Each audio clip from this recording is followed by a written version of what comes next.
This SEC on CBS postgame report is delivered by Papa John's. Welcome to those of you watching LSU and Alabama. 42-28. Hope you had the over. BMAC told you take the over. It's now hitting 13 straight LSU games. And partly because defense is optional in this game. Yes. And how about Jalen Milroe? Because that's where we need to start. 4 rushing touchdowns, sets a school record. What did you see from him against a defense that was, well, left a lot to be desired? Big-time playmaker. You know, when you look at Jalen Milroe, from what we witnessed tonight compared to what we saw earlier in the year, this is a guy that has improved dramatically. When you talk about being cool, calm, in the pocket, not rushing anything, taking what the defense is giving him, and ultimately becoming a big-time runner when need be. And the thing about Jalen Milroe that I like from what I'm seeing now compared to what we witnessed earlier in the year, running is the second option for him right now. Early in the year, he was extremely aggressive getting out of the pocket. He didn't have any patience. Now he's utilizing patience in the pocket when no one is creating separation in their route running. Then he takes off to run. And what we saw tonight was an unbelievable rushing performance by Jalen Milroe. 155 yards on the ground, 219 throwing, a total of 374. And as Hakeem alluded to in regards to touchdowns, 4 rushing touchdowns. Every yard he was able to get tonight, every touchdown was extremely important. That led to a huge win for the Tide against the Tigers. The other quarterback, Jalen Daniels, had a great game. 3 total touchdowns, but he takes that hit in the 4th quarter by Dallas Turner, and he has to go into concussion protocol. And BMAC, you hate to see that when the young man is having the game that he was having. Jalen Daniels, man, if he was able to remain healthy, regardless of the outcome of the ball game for his team, I think he should be the favorite in regards to the Heisman running. Jalen Daniels is he is the one player in college football that is required to do so much, because his defense, as you mentioned, has been optional.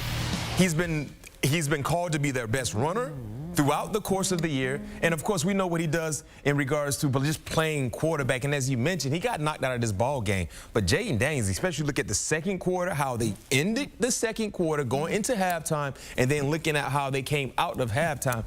Jalen Daniels is one of the best. I think he's the best quarterback in college football in regards to numbers, what he's been required to do. It's not just about throwing the football. He's been called, as I stated, to be their best runner, and he's answered that call every time it's been made, even if it's been collect. He's answering the call, and he did so tonight until he got knocked out of the ball game. There's a young man named Michael Penix Jr. in Seattle, Washington, that would like a word. Yeah, we can have a word, but my thing is this. Word. See, the thing that I like about Jalen Daniels, he was, by the way, he was second in the Heisman odds, Jalen Daniels. The favorite's Michael Penix Jr. And he's going to lead Washington to a win against the Heisman Trophy winner from 1 year ago.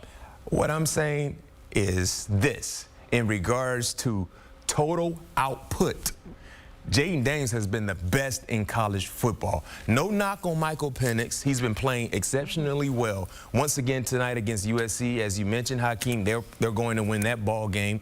He's been putting up nice numbers. But the numbers that Jalen Daniels has been putting up, video game-like numbers week in and week out, you talk about having so much on his plate and having to eat everything that's on his plate. That's who Jalen Daniels has been.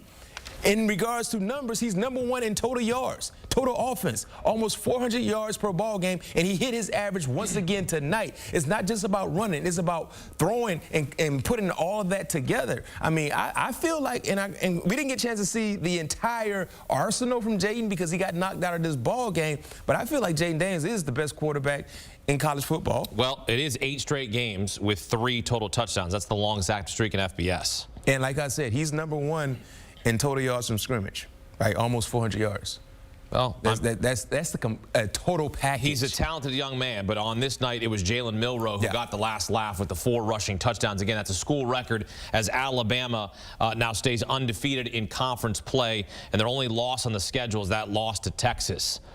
This is a clear path for Alabama to get back to Atlanta. Yep. They got Kentucky, Chattanooga, and a down year for Auburn. I mean, this is 3-0 as about 3-0 looks. I mean, Kentucky's a good team, but I don't know that they're going to be able to match what Alabama can do defensively. Yeah, if Alabama, as you mentioned, they should be getting prepared for Atlanta. Now, you talk about the Iron Bowl. It's a rivalry. Anything can happen. You know, Auburn will be fired up, especially having that game in their backyard. But for Alabama, man, I mean, yes.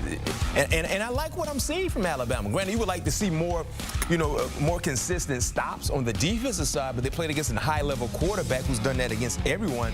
But I like what I'm seeing solely because of what we're seeing from Jalen Milroe. You know what I said earlier, we're seeing a different quarterback than what we witnessed early in the year. Remember, he got benched at one time. He did. He lost his starting job. He was patient. He didn't complain about anything. He just waited for his opportunity.